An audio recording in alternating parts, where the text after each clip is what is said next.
कुछ चीजों का विशेष महत्व होता है और उन सब में सबसे जो प्रथम है वो है सांस्कृतिक विचार। सांस्कृतिक विचार एक ऐसा तत्व है जिसके बदलते ही राष्ट्र के प्रति भावना भी बदल जाती है।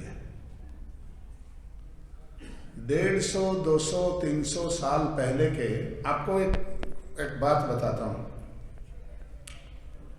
मेरे को यहीं करनाल में ये इसके पास में घंटाघर चौक के आसपास एक मस्जिद है।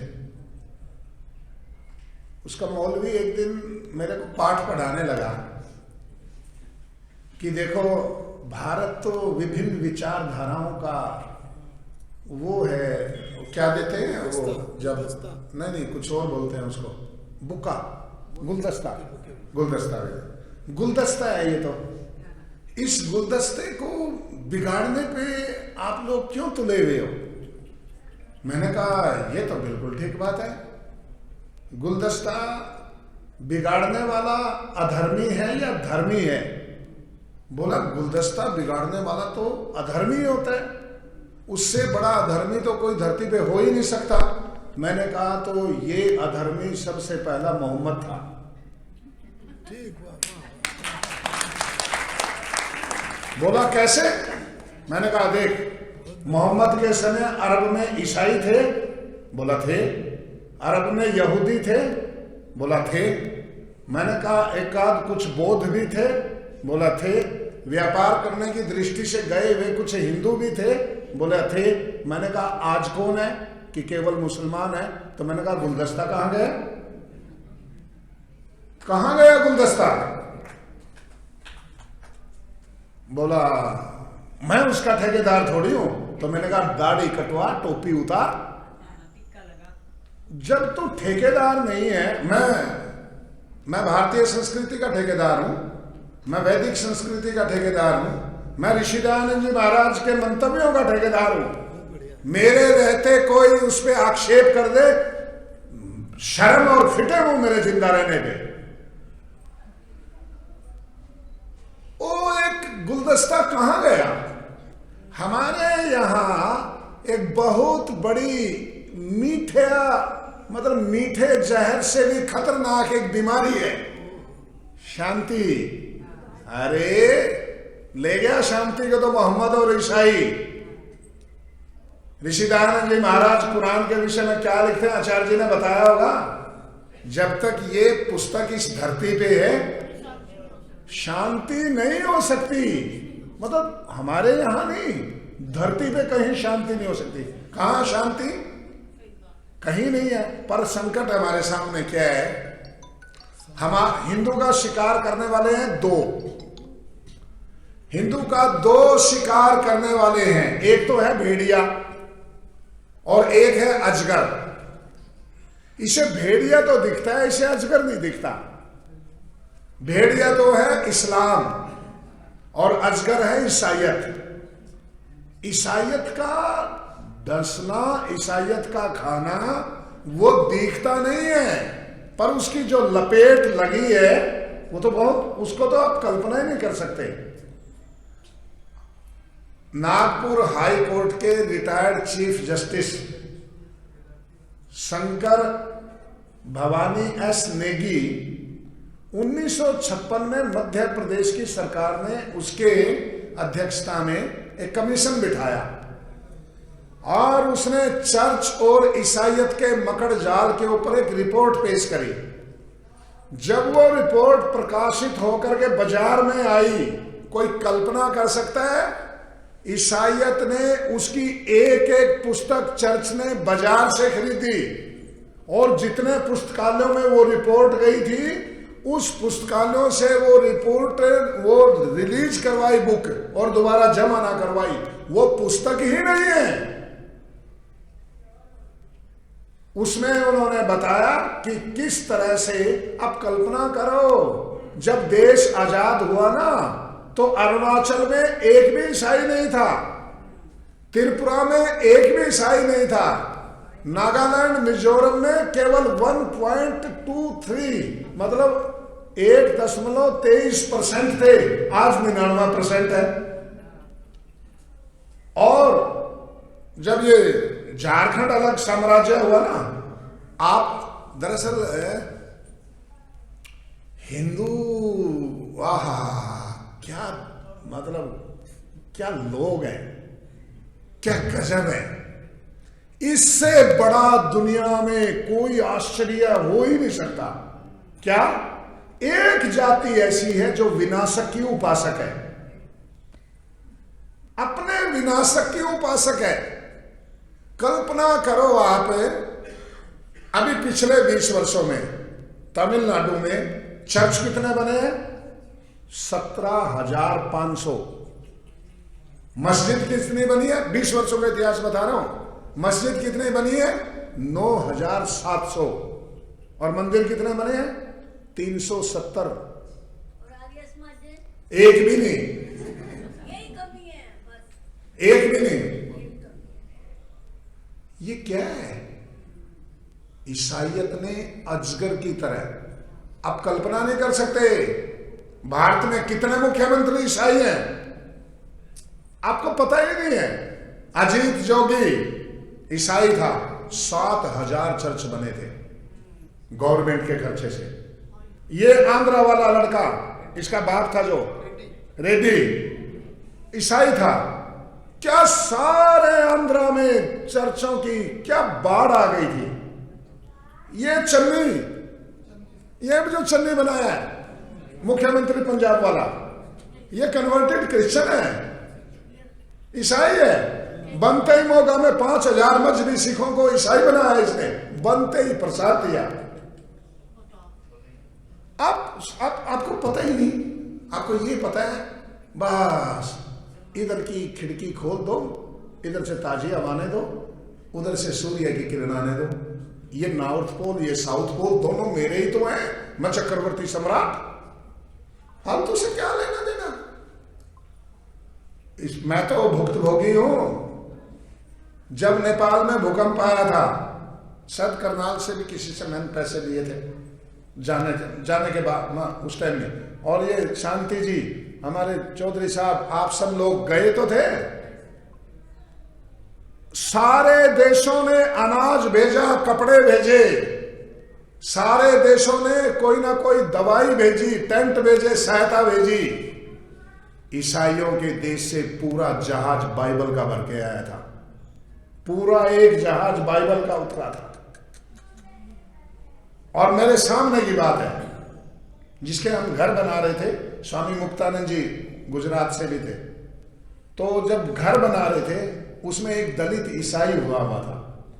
हमने कहा आप अपने घर में वापस आ जाइए, हम आपको लेने आए हैं। बोला सुनो महाराज, हमारा पादरी कह गया ऐसे ऐसे 10 घर बना देंगे, ईसाई से दोबारा हिंदू बनने की जरूरत नहीं है। बोला मैं नहीं बनता। हमने फिर भी कहा, मैंने कहा अरे चलो कोई नहीं, हो सकता है इसको थोड़ा बहुत आ जाए विवेक, इसको धीरे धीरे धीरे धीरे बनाए। उसका घर बनाया, पर उसने हमारी बात सुनने की, जब हम बैठते ना अपने बच्चों के साथ, उठो जाओ बाहर जाओ यहां से। तब आप जाओ केरल में, जादू बक्से लगे मिलेंगे चर्चों के बाहर, चर्चों के बाहर जादू बक्से लगे हुए हैं। क्या हो जादू बक्सा? कोई गरीब हिंदू, कोई भी कुछ भी अपनी मनोकामनाएं उस पर लिख करके डाल दो। मैंने लड़की का विवाह कराना है, मैंने मछली पकड़ने के लिए नौका खरीदनी है, मेरा घर कच्चा है वो घर पक्का होना चाहिए। कोई भी अपनी मनोकामना लिख दो, और कुछ समय बाद में उसकी वो मनोकामना पूरी हो जाती है। सारा परिवार खुशी खुशी चर्च में ईसाई हो जाता है, लगे हुए हैं। आपको तो ये पता ही नहीं है। ये बजीतपुर के पंडित भी ईसाई हो गए, और ये सारा पास में ये मोतीपुर में ईसाई आ गए। अब उन्होंने एक बड़ा रहस्यमय, उन्होंने एक षड्यंत्र शुरू किया है। क्या किया? नाम नहीं बदलना। षड्यंत्र की बात बताता हूं। नाम नहीं बदलना, और जनसंख्या जब गणना होवे तो धर्म भी ईसाई नहीं लिखवाना। धर्म भी ईसाई नहीं लिखवाना और नाम भी नहीं बदलना।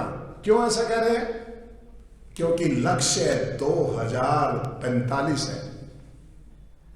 क्या है लक्ष्य? 2040 और 45 लक्ष्य है। मुसलमानों ने भी यही काम किया, आप कल्पना नहीं कर सकते। अच्छा एक बात बताओ, यहां आर्य, अब मेरा दिमाग तो घूम गया, मैं बोलने तो कुछ और लगा था और चढ़ गया कहां जा करके। यहां आदमी बैठे हैं आर्य समाज में, इनका लंगर पानी व्यवस्था करनी हो, गिनोगे या बिना ही गिने बनवा दोगे? गिनेंगे ना। अपने घर के आदमियों को गिनने में क्या दिक्कत है भाई? अपने देश के आदमियों को गिनने में क्या दिक्कत है? कोई दिक्कत है? नहीं है ना। तो एनआरसी का विरोध क्यों हो रहा है? एनआरसी का विरोध क्यों हो रहा है?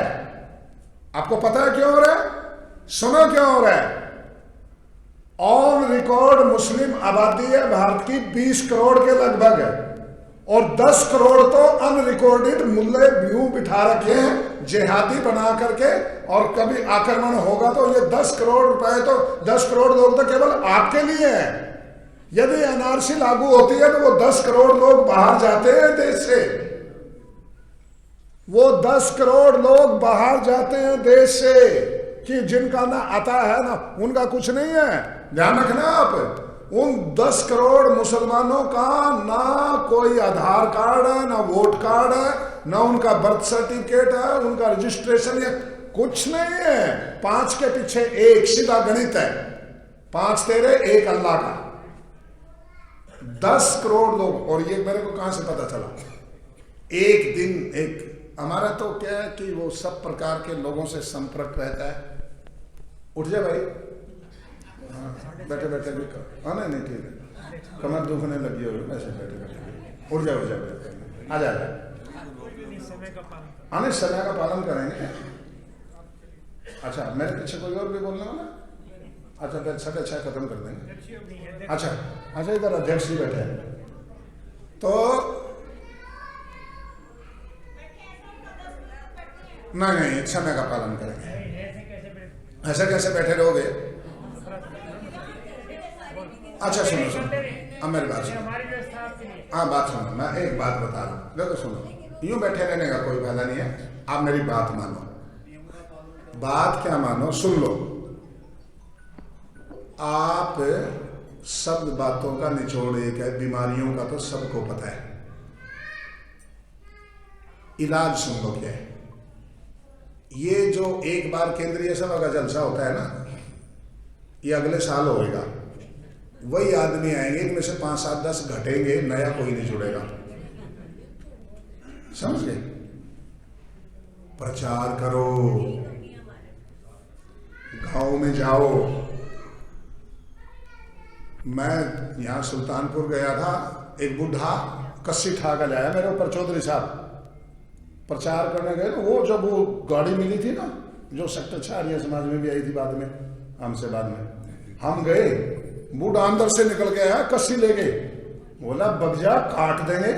मैंने कहा ये पता नहीं भाई कौन है क्या? मैंने कहा चौधरी साहब क्यों आप इतने गुस्सा क्यों हो रहे हो? बोला अब आया नाश करने के बाद में, जब सब कुछ नाश हो लिया, 17 साल बाद में शकल दिखी है किसी के आर्य समाज के आदमी की, कोई आया ही नहीं। उसका गुस्सा जायज था। हमसे, मैंने कल भी बात कही थी, हमसे ज्यादा जलसे किसी ने नहीं किए, हमसे ज्यादा भाषण किसी ने नहीं दिए, फिर भी हम खत्म हो गए। 1966 में 65 में जनगणना हुई थी पंजाब की, सारा हरियाणा पंजाब इकट्ठा था उस टाइम, तो 67% आबादी आचार्य जी आर्य समाजी थी। 1965 में आर्य समाज की 67% आबादी थी। आर्य प्रतिनिधि सभा में 90 उपदेशक थे, 90 डेली प्रोग्राम जाते थे। आज वहां एक नहीं है। एक मिनट लेकर के बात को खत्म करते हैं। मैं आज जिस कॉलेज में, मैं भी लुधियाना से आया हूं और कल यहां से प्रवचन देकर लुधियाना ही गया था, और कल फिर आऊंगा यहां प्रवचन देने। सुन ले भाई स्वतंत्र सवेरे, हाँ आऊंगा। और हाँ, मैंने इसलिए पहले बता दिया, अरे अभी भी पहले बताया था स्वतंत्र को, भाई मेरे लिए 10 मिनट रखना फोन करके। और कल यहां दे करके फिर जाऊंगा नोएडा, और शाम में ठहरूंगा जयपुर, और अगले दिन सुबह जाऊंगा अजमेर। रात को करेंगे वहां ऋषि दयानंद जी महाराज के स्मारक का शिलान्यास। आपा तो हो गया पागल, जिनको पागल होना वो हमारे साथ आ जाओ। आपा तो गए उजड़, जिसको उजड़ना हो वो हमारे साथ आ जाओ। और सुनो, एक भाषण की क्या कीमत हो सकती है? मैं आज लुधियाना में दे के आया हूं एक भाषण, क्या कीमत होगी? 55 लाख रुपए ऋषि निर्वाण न्यास के लिए 55 लाख रुपए लेके आया हूं। 55 लाख, और यहां के 30 अलग हैं, और 3 मैंने पक्के कर रखे हैं।